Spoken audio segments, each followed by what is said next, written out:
Hello guys, एक नए video में आप सभी का स्वागत है। आज हम पढ़ने वाले हैं कक्षा 12वीं जीव विज्ञान का एक अध्याय। जो अध्याय का नाम है पुष्पीय पादपों में लैंगिक जनन, मतलब sexual reproduction in flowering plant. ठीक है, जो पुष्पीय पादप है, पुष्पीय पादप जो है एंजियोस्पर्म में पाए जाते हैं, यानी कि आवृत बीजियों को बोला जाता है। आवृत बीजी, जो आवृत बीजी पौधे होते हैं इनको ही बोला जाता है पुष्पीय पादपों में लैंगिक जनन, यानी कि इस समूह के पादपों में पाया जाता है क्या, पुष्प पाया जाता है, यानी कि इनको बोला जाता है एंजियोस्पर्म।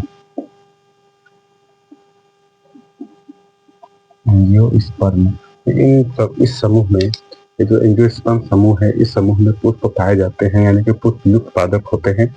तो बेसिकली ये जो चैप्टर है पुष्पीय पादपों में लैंगिक जनन, ये एंजियोस्पर्म पर आधारित है। ठीक है, तो हम पढ़ने वाले हैं लैंगिक जनन। लैंगिक जनन क्या होता है, तो यहाँ पर देखिएगा, ये जो लैंगिक जनन है, लैंगिक जनन वह प्रक्रिया है जिसमें नर एवं मादा दोनों जनन अंगों की आवश्यकता होती है। यानी कि जो लैंगिक जनन होता है, लैंगिक जनन में नर और मादा दोनों जनन अंगों की आवश्यकता होती है। ठीक है, तो इस प्रक्रिया को क्या बोलते हैं, लैंगिक जनन कहते हैं। और इस प्रक्रिया में युग्मकों का निर्माण होता है, नर युग्मक और मादा युग्मक का निर्माण होता है। और नर युग्मक और मादा युग्मक के संलयन से, यानी कि फर्टिलाइजेशन से जाइगोट का निर्माण होता है, और जाइगोट से भ्रूण का निर्माण होता है। ठीक है, तो भ्रूण का निर्माण हो जाने से एक संतति, अगली पीढ़ी का निर्माण होता है। आगे हम पढ़ते हैं पुष्प। पुष्प क्या है, पुष्प क्या है, तो जो पुष्प है पुष्पीय पादपों के लैंगिक अंग है। ये जो पुष्प है, जितने भी पौधों में पुष्प पाए जाते हैं वो पादपों के क्या होते हैं, लैंगिक अंग होते हैं। ठीक है, आगे हम देखते हैं पुष्प संरचना, स्ट्रक्चर ऑफ फ्लावर्स। ठीक है, आगे देखिएगा, मान लेते हैं ये जो एक तना है, एक पौधा है। ठीक है, उसमें से एक शाखा निकला, उस शाखा से एक कली का निर्माण हुआ। ठीक है, हम क्या पढ़ रहे हैं, पुष्प संरचना। ठीक है, तो मान लेते हैं कि एक पौधा है। ठीक है, ये एक तना है, तना से क्या निकला है, एक शाखा निकला, और शाखा में एक कली का निर्माण हुआ। ठीक है, उस कली को हमने नाम दिया क्या, पुष्पीय कलिका। उस कली को हमने नाम दिया क्या, पुष्पीय कलिका। ठीक है, अब ये जो पुष्पीय कलिका है, पुष्पीय कलिका आगे जाके एक डंडीनुमा संरचना में परिवर्तित हो जाता है। डंडीनुमा संरचना में बदल गया, जिसको हमने क्या नाम दिया है, पुष्पवृंत, यानी कि पेडिसिल। ठीक है, अब ये पुष्पवृंत आगे जाके एक फूली हुई संरचना का निर्माण करता है। ये क्या है, फूली हुई संरचना है, फूली हुई संरचना का निर्माण करता है, जिसको हम बोलते हैं क्या, पुष्पासन, यानी कि थैलेमस। ठीक है, अंग्रेजी इसको क्या बोलते हैं, थैलेमस, हिंदी में क्या बोलते हैं, पुष्पासन। एक फूली हुई संरचना होता है। ठीक है, अब ये जो फूली हुई संरचना है, इसके ऊपर क्या मिलते हैं, पुष्प पत्र। क्या मिलते हैं, पुष्प पत्र। ठीक है, इसके ऊपर जो संरचना होता है, जो जिसको हम फूल बोलते हैं, उसको क्या बोला जाता है, पुष्प पत्र, यानी कि अंग्रेजी में बोलते हैं इसको फ्लोरल हॉल्स। ठीक है, ये जो पुष्प पत्र होता है, ये जो पुष्प पत्र होता है, पर्ण का रूपांतरण होता है, यानी कि पत्तियों का रूपांतरण होता है। ठीक है, पर्ण मतलब लीफ। ठीक है, पत्तियों का रूपांतरण होता है। ठीक है, रूपांतरण यानी कि मोडिफिकेशन। ठीक है, यानी कि पत्तियों का रूपांतरण होता है क्या, पुष्प पत्र। आई होप इतना समझ में आगे होगा। तो इसके आगे हम देखते हैं कि जो पुष्प पत्र है, पुष्प पत्र कौन कौन से होते हैं, कितने भाग होते हैं, पुष्प के क्या क्या भाग होते हैं, उन सभी को हम आगे देखते हैं। ठीक, तो आइए आगे हम पढ़ते हैं पुष्प पत्र कितने प्रकार के होते हैं, क्या क्या होते हैं, उसके कार्य क्या होते हैं, उन सभी को समझते हैं। तो आगे देखते हैं कि जो पुष्प पत्र है, पुष्प पत्र 4 प्रकार के होते हैं। 4 प्रकार के होते हैं। पहला है बाह्य दलपुंज, दूसरा है दलपुंज, और तीसरा जो होता है पुमंग, और चौथा जो होता है जयान। ठीक है, तो बाह्य दल को इंग्लिश में कैलिक्स बोलते हैं, दलपुंज को कोरोला, इसके बाद पुमंग को एंड्रोसियम बोलते हैं। ठीक है, और जयान को बोलते हैं गाइनोसियम। ये जो बाह्य दल और दलपुंज है, इन दोनों को क्या बोला जाता है, सहायक पत्र बोला जाता है। क्या बोला जाता है, सहायक पत्र, एक्सेसरी हॉल। ठीक है, इसके बाद पुमंग और जायांग, इन दोनों को बोला जाता है आवश्यक पत्र। ठीक है, यानी कि पुष्प के जो पुष्प पत्र जो होते हैं 4 प्रकार के होते हैं, बाह्य दलपुंज, दलपुंज और पुमंग और जायांग। ठीक है, बाह्य दल और बाह्य दलपुंज और दलपुंज को सहायक पत्र बोलते हैं और पुमंग और जायांग को आवश्यक पत्र बोला जाता है।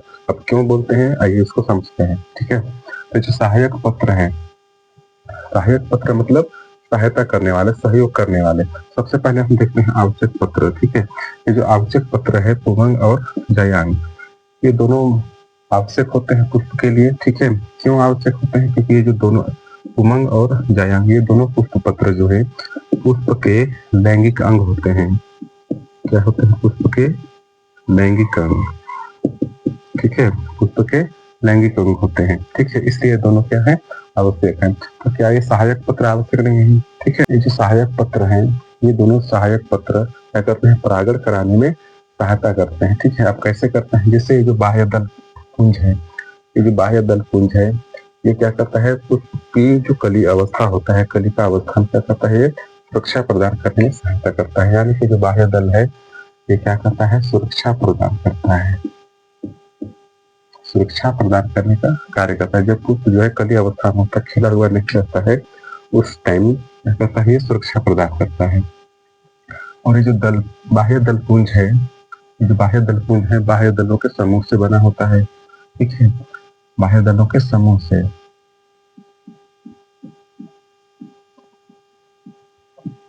तो बाह्य दल पुंज जो है बाह्य दल के समूह से बना होता है। ठीक है, इसको क्या बोला जाता है, बाह्य दल,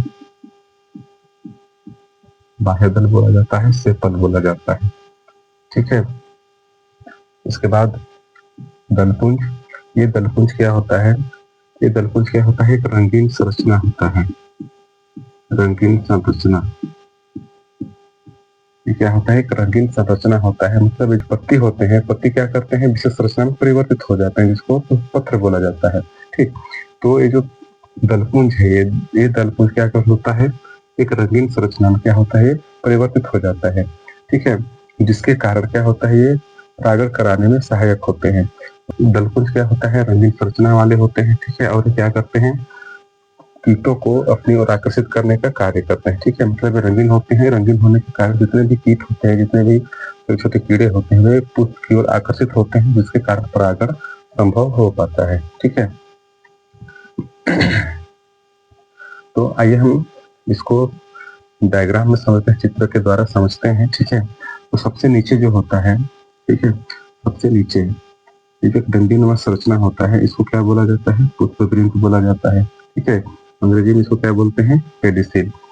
ये जो पुष्पवृंत है, पुष्पवृंत क्या करता है, पुष्प को यानी कि पुष्प पत्र को क्या करता है, सहायता प्रदान करता है, टिका करके रखता है।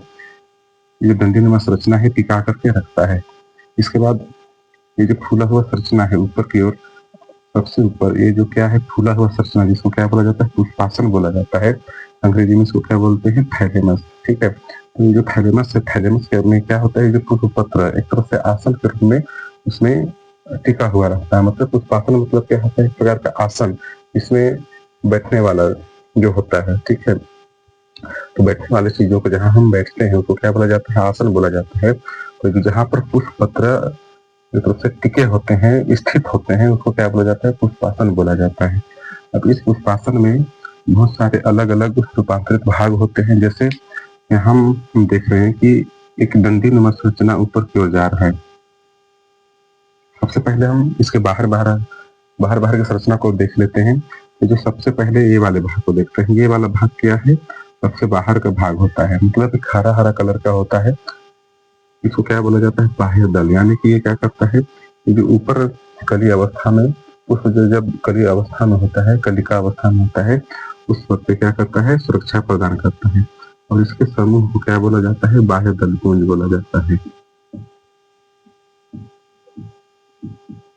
इसके जो समूह होते हैं, बाह्य दल के जो समूह होते हैं, उनको बाह्य दल पुंज बोला जाता है। और ये क्या करता है, उसको सुरक्षा प्रदान करने में सहायक होता है। इसके बाद दल क्या होता है, एक रंगीन संरचना होता है जो परागण कराने में सहायक होता है। ठीक है, अब रंगीन होने के कारण जितने भी कीट कीट होते हैं वो पुष्प की ओर आकर्षित होते हैं। अगर कोई भी पुष्प कलरफुल ना हो, वो एकदम हरा हो, तो क्या कोई भी जीव पुष्प की ओर आकर्षित होगा? तो नहीं होगा। ठीक है, आगे बढ़ते हैं। इसके बाद एक डंडीनुमा संरचना दिख रहा होगा, ये वाला एक डंडीनुमा संरचना। ठीक है, इसको बोला जाता है फिलामेंट, यानी कि पुतंतु बोला जाता है। एक डंडीनुमा संरचना जो आगे जाकर के फूल जाता है, और ये जो फूला हुआ भाग है, फूला हुआ भाग को बोला जाता है परागकोश। ठीक है, इस फूले हुए भाग को बोला जाता है परागकोश। अब इस परागकोश में क्या मिलते हैं? परागकण। इस परागकोश में क्या मिलते हैं?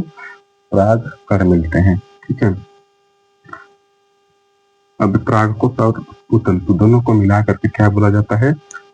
पुकेसर बोला जाता है। ठीक है, परागकोश और पुतंतु दोनों को मिलाकर क्या बोला जाता है? पुकेसर। ठीक है, अब ये पुकेसर क्या कहलाता है? ये जो पुष्प होता है, पुष्प का नर जनन अंग होता है। पुष्प का नर जनन अंग होता है। परागकोश और पुतंतु दोनों को मिलाकर क्या बोला जा रहा है? पुकेसर बोला जा रहा है। और ये पुकेसर पुष्प का नर जनन भाग होता है, यानी कि नर जनन अंग होता है। ठीक है, पुष्प का क्या होता है? नर जनन अंग होता है। इसके बाद ये जो फूला हुआ भाग है, पुष्पासन के ऊपर ये जो फूला हुआ भाग है, इस भाग को बोला जाता है क्या? अंडाशय। इस भाग को क्या बोला जाता है? अंडाशय बोला जाता है, यानी अंग्रेजी में क्या बोलते हैं इसको? ओवरी बोलते हैं। इसके बाद इसके ऊपर की ओर एक नली जैसे आकार दिख रहा है, अंडाशय। अंडाशय के ऊपर एक सक्रिय नली समान एक पाइप जैसे दिख रहा है, इसको बोला जाता है वर्तिका। अंग्रेजी में इसको क्या बोलते हैं? स्टाइल बोलते हैं। ठीक है, एक नलीनुमा संरचना होता है, और उसके आखिरी छोर पर सबसे ऊपरी वाले संरचना को क्या बोला जाता है? वर्तिकाग्र बोला जाता है। अंग्रेजी में इसको क्या बोलते हैं? स्टिग्मा। ठीक है, और वर्तिकाग्र, वर्तिका और अंडाशय, इन तीनों को मिला करके क्या बोला जाता है? स्त्री केसर। ठीक है, क्या बोला जाता है? स्त्री केसर बोलते हैं। ठीक है, यानी अंग्रेजी में इसको क्या बोलते हैं? पिस्टिल। अब ये स्त्री केसर पुष्प का क्या होता है? मादा जनन अंग होता है। स्त्री केसर पुष्प का क्या होता है? मादा जनन अंग होता है। ठीक है, स्त्री केसर पुष्प का मादा जनन अंग होता है। ठीक है, ये जो अंडाशय है, अंडाशय के अंदर एक और संरचना पाया जाता है, जिसको क्या बोला जाता है? बीजांड बोला जाता है। अंडाशय के अंदर एक संरचना पाया जाता है, ठीक है, जिसको क्या बोला जाता है? बीजांड बोला जाता है। लेकिन इसको ओव्यूल बोलते हैं। जब कोई परागकण वर्तिकाग्र पर पहुंच जाता है, पहुंचने के बाद क्या करता है? एक नली का निर्माण करता है। ऐसे नली का निर्माण करता है, अंकुरित होता है, यानी कि परागकण जो है अंकुरित होता है।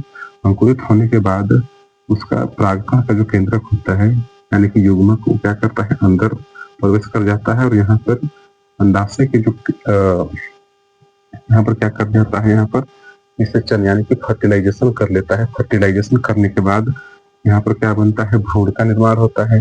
भ्रूण निर्माण होने के बाद ये जो अंडाशय है, अंडाशय फल में परिवर्तित हो जाता है, और बीजांड जो है बीज का निर्माण करता है। ठीक है, तो आई होप आप सभी को समझ में आ गया होगा। अगर वीडियो अच्छा लगे तो वीडियो को लाइक करिएगा और अपने दोस्तों तक शेयर जरूर करिएगा। साथ ही साथ चैनल को सब्सक्राइब कर लीजिएगा और बेल आइकन को ऑल पर सेट कर लीजिएगा, ताकि जब भी वीडियो अपलोड हो आप सभी को नोटिफिकेशन मिलती रहेगी। तो मिलते हैं अगले वीडियो में, तब तक के लिए